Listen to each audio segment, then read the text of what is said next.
Donald Trump et Kamala Harris ont eu un tirage au sort virtuel avant leur débat présidentiel. Mais c'était la seule chose qu'il a gagnée.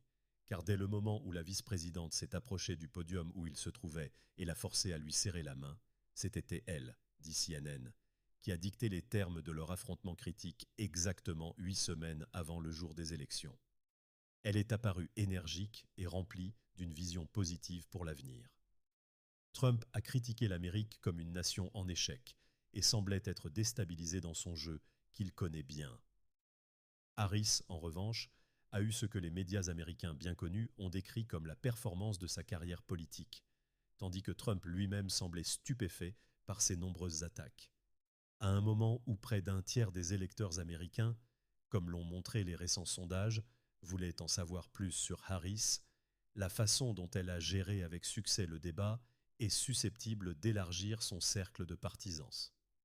Trump, quant à lui, semblait parfois encore penser qu'il faisait face à son ancien rival, Joe Biden.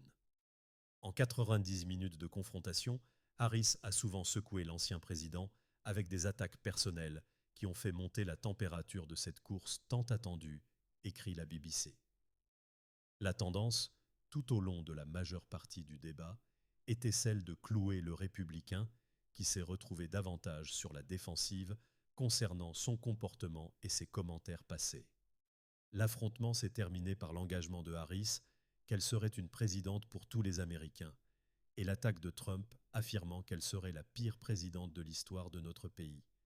C'était une fin appropriée pour deux candidats qui ont offert des visions complètement différentes pour la nation dans ce qui pourrait être leur seul débat présidentiel, selon The Guardian.